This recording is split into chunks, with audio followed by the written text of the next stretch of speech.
Hello दोस्तों, please like subscribe my YouTube channel. Notification bell को ज़रूर दबाना ताकि मेरे अगले वीडियो का नोटिफिकेशन आप लोगों तक पहुंच जाए। Thank you. हेलो बच्चों, आज हम परमेय संख्या की परिभाषा, परमेय संख्या, अपरमेय संख्या, पूर्णांक संख्या किसे कहते हैं, इसको मैं आप लोगों को बताऊंगा, समझाऊंगा। ठीक है, देखो यहाँ पे दिया है परमेय संख्या,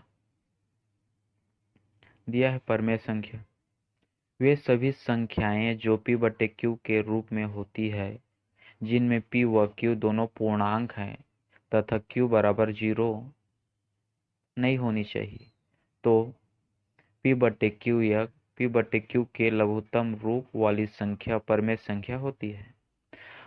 जैसे दिया है 3/4, अंडर रूट 9/16, 12 माइनस 5/8, इस प्रकार उदाहरण दिया है। अब यहाँ पे देखते हैं परमेय संख्या, समझते हैं परमेय संख्या किसे कहते हैं। बहुत ही इजी है। परमेय संख्या उस संख्या को कहते हैं जिसको सबसे पहले p/q के रूप में लिख सकते हैं। ये हो गया। इसको क्या बोलते हैं, अंश। नीचे वाले को क्या बोलते हैं, हर। मतलब परमेय संख्या को हम लोग p/q के रूप में लिख सकते हैं, या फिर अंश या हर के रूप में लिख सकते हैं, या भिन्न रूप में लिख सकते हैं। ठीक है, इसमें एक कंडीशन दिया है, जो q है ये q बराबर 0 नहीं होनी चाहिए, ये q 0 के बराबर नहीं होनी चाहिए। और p और q क्या है, पूर्णांक,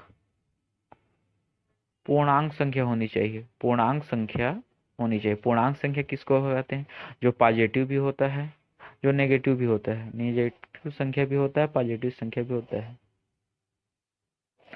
उसको पूर्णांक संख्या कहते हैं। यहाँ पे देखो 3/4 दिया है, ये p/q के रूप में दिया है। दो मान लो, दो। अब मैं बोलता हूँ कि दो परमेय संख्या है कि नहीं है, तो है। 2/1 लिख सकते हैं। एक से जब दो का भाग करेंगे तो दो बार ही जाएगा, इसके वैल्यू में किसी प्रकार के चेंज नहीं होगा।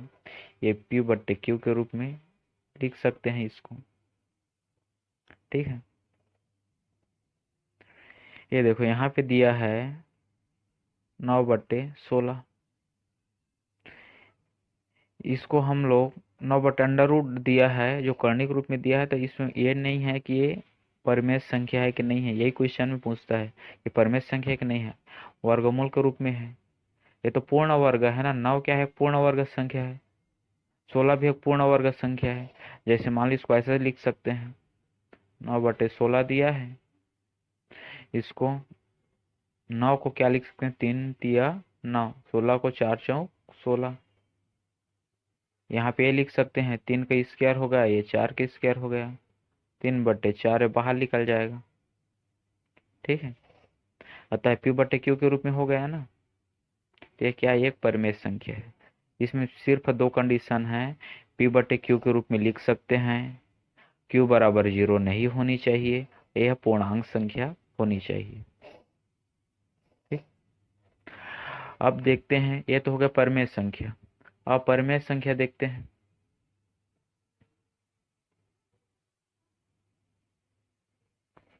अपरमेय संख्या किसे कहते हैं, यदि कोई संख्या जो कर्णी चिन्ह, ये यहाँ पे जो दिया है ये देखो कर्णी चिन्ह, वर्गमूल के रूप में हो और जो पूर्ण वर्ग नहीं हो, उसको क्या है, अपरमेय संख्या। पूर्ण वर्ग समझ गए, जैसे एक है, एक तो पूर्ण वर्ग है, एक की स्क्वायर करो, एक का 1000 बार भी पावर दो, एक का एक ही होता है।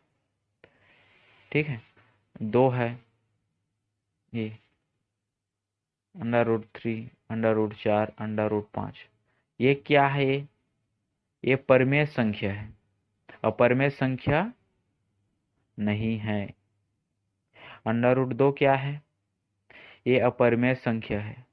√3 क्या, अपरमेय संख्या है। √4 अपरमेय संख्या नहीं है। 5 क्या है, ये अपरमेय संख्या है।